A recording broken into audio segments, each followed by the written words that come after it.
Good day guys, I'm Engineer Alan Ritaduran again. So magtuturo lang tayo ng isa sa mga lumalabas ulit sa board exam. Bago natin simulan, bigyan ko lang kayo ng idea description kung ano nga ba ang aquifer hydraulics. Sinabi nating aquifer hydraulics is a study of how groundwater moves through underground layers called aquifers. So ang mga mini-measure natin dito, una is yung K, which yun yung hydraulic conductivity. Doon natin i-compute kung gaano ka-easily yung water mag-flow. Then next is transmissivity. Doon naman, titignan natin how much water the aquifer can transmit. Kahit yun lang dalawang variables na yun, okay na yun. So, isolve na natin tong problem na to. Okay, so una, hinahanap yung rate of flow in terms of meter cube per day. So, kung mapapansin nyo, ang given dito is 75 liter per second. So, ang gagawin lang natin, i-convert lang natin siya into meter cube per day. So, sulat natin.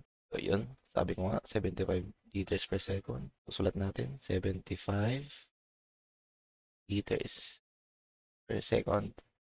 Times mo sa, yung liters. Alam naman natin yung 1,000 liters is equivalent to 1 cubic meter. So, sulat natin. 1 cubic meter was to 1,000 liters. Anong sunod? Yung seconds, gagawin natin hours, which is 8,600 seconds equals to 1 hour. Then, yung huli, 1 day, equivalent to 24 hours.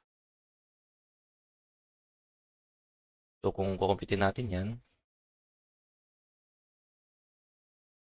ang lalabas sa sagot is, ilan ang Q? Is 6,480 meter cube per day. Ito na yung una nating sagot. Okay ba? I hope naintindihan lang. Basic conversion lang po dito sa number 1. So, pag number 2 naman, compute the coefficient of permeability of the aquifer in meter per day naman. So, pag ito yung tanong sa ganitong problem, ang isang formula lang na dapat maalala mo dito is ito. So, ang mnemonics namin dito dati nung review mate ko, dalawa sila eh. Basta dalawa lang yung gagamitin natin formula dito. Unahin natin yung isa kasi yung mnemonics na yun para magkasunod sila eh. Parang senaryo kasi. Kaya, kagandahan din pag nagmagawa ka ng mga mnemonics, dapat either nakakatawa siya or bigyan mo siya ng senaryo sa utak mo na parang hindi mo makakalimutan. So, kasi yung unang senaryo, yun yung tanong sa number 3. So, yun yung una natin isusulat. Then, sunod natin yung number 2. So, yung sa pang number 3 na formula, sulat natin. Ang mnemonics namin doon ng ka-review mate ko is, tara, Winnie, laro. Tapos sabi ni Queenie, Rara. Okay. Then, habang nagtutupi, Yaya. Yan yung unang formula. Ito yung unang situation. Ba't ko nasabing ito yung unang situation? Makikita nyo pag sinulat ko na yung pangalawang formula. So, sabi ko ulit, tara, yung transmissivity, Winnie, yun yung discharge, laro, natural logarithm, rara, radius, then, habang nagtutupi, 2 pi, yaya, ito yung lalim nung well. Okay, I hope na-gets lang yun. Then, sulat natin yung pangalawang formula. It is yung gagamitin natin dito sa number 2. So, ang pangalawang formula niya is Winnie. Pikon. Aha. Aha. Laro. Rara. Nayayaya niya na lang ulit kasi kahit napikon. Diba? Nag-gets ba yun? So, kaya ko sinabing ito yung pangalawang scenario. Diba? Dito, inaya niya maglaro si Queenie. Tara, Queenie, laro. Rara. Habang nagtutupi yaya mo. O, pwedeng ganun. Diba? So, di mo na makalimutan yun. Eh, yung after nila maglaro, napikon si Queenie. Queenie, pikon. Ha, ha, ha, ha. Laro, rara. Okay? Nagets niyo, no? Sana malaking tulong yun kasi during review ko rin nun, hirap na hirap akong kabisaduhin tong dalawang to. Hindi ko alam kung paano ko siya kabisaduhin. Basta kada gigising ako, kinakabisado ko, nakakalimutan ko pa rin. Kaya ang ginawa namin, sinolusyon namin is, ilagyan na lang namin ng mnemonics with a scenario para syempre maalala mo, di ba? Tulad ngayon, tapos na ako mag-review pero tandang-tanda ko pa rin. Ayun lang. So, buray na natin yung transmissivity formula. Solve na natin tong number 2. So, makikita naman natin dito sa figure kung ano yung H, ano yung Y, R. Pero talagang wala tong drawing na to. Para lang ma-visualize nyo na. Pero I hope pakitandaan na lang tong image na to kasi sa mismong tanong wala ito. So, pero sa solution nyo lang makikita to. Okay? Sulat natin.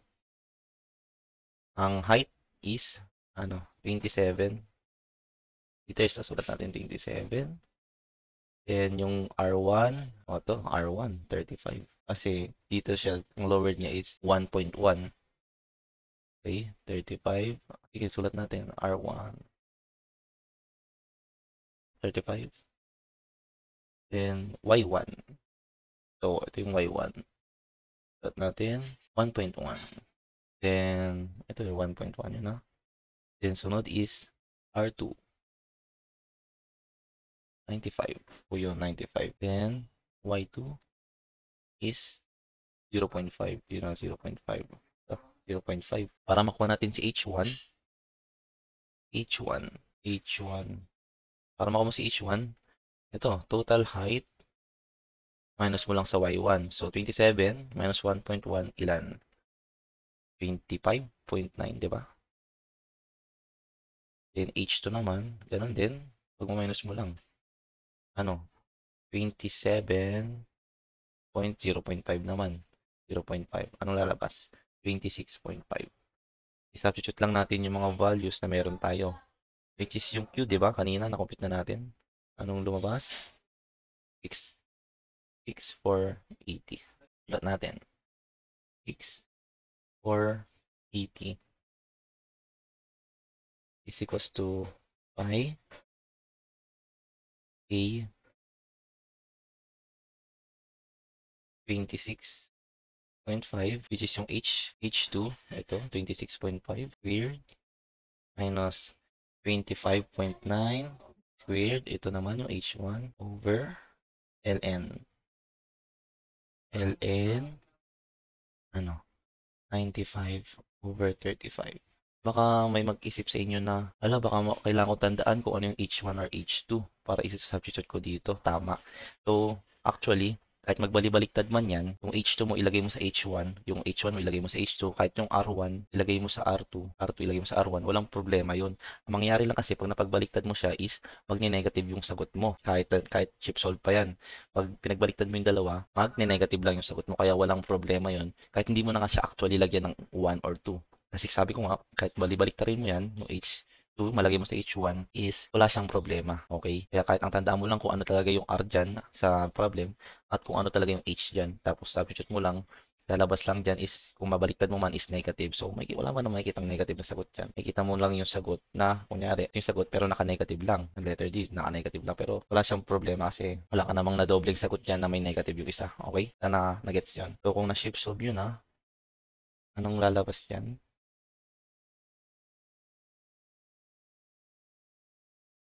So, ang lalabas is 65.51 meter per day. Sabi ko nga, kahit mag-negative yan, napagbaliktad nyo kasi, walang problema yun, di ba? So, dahil nakuha natin, letter A. So, next tayo, number 3. So, dito na, compute natin yung transmissivity ng aquifer in terms naman meter squared per day. Ano ulit yung mnemonics? Tara, Winnie, Laro, Rara, habang nagtutupi, Iyaya. Okay? Yan, kahit yung Y1, Y2, hindi mo rin problemahin kung ano yung mauna dyan. Walang problema kasi nga. Ganun nga rin sinabi ko, negative lang yung sagot. Okay? So, substitute natin. Q, yun nga, yung kanina nakuha natin, which is 6,480. Times mo sa LN. Ano yung ano dito? R1, R2. R1, 35, then R2, 95. So, sulat natin. 35, then 95. Then, 2, then ano yung Y1, Y2? Y1, 1.1, Y2, 0.5. Okay? So, lagyan natin 0.5 minus 1.1. So, kahit itry nyo pa, mauna tong 1.1 dito, then 0.5. Magne-negative yung sagot dyan. Or kahit itong 95 nandito, 35 nandito, magne-negative lang yung sagot dyan. So, wala siyang problema. Huwag yung i-overthink kung ano yung dapat yung R1 or yung R2. Okay? So, kung i-substitute nyo sa calcu, ang lalabas dyan is 1716.3 meters squared per day. Ayun lang. I hope na-gets tong topic na 'to. So, dalawa lang ang tatandaan mong formula dito, itong para sa discharge. Then, yung number 1 muna is conversion lang. Okay, 'pag nakita mo pinapa-convert lang sa meter cube per day, convert mo lang na ganyan. Then itong formula, sabi ko nga, Queenie, pikon, ha, ha, ha, ha, laro, rara. Tapos yung isa, tara, Queenie, laro, rara, habang nagtutupi si Aya. O, di ba? Dali lang yan pag ano, tandaan nyo na yan. Yun, pero pwede rin naman kayong gumawa ng sarili nyo mnemonics. Basta ang tip ko lang pag gumawa kayo ng sarili nyo mnemonics is dapat either nakakatawa or talagang memorable siya na may scenario sa utak mo. Yun lang. So, kung gusto nyo pang mag-solve ng mga ganitong problem, nagbigay na ulit ako. Katulad nung sa last video. So, para maintindihan nyo, itong 4, CERF Volume 4. Then, itong 594, yung page niya lang, page 594. Then, situation 11. I hope marami kayo natutunan. Please, kahit i-share nyo lang tong video na to. So, yun lang. And God bless sa inyo.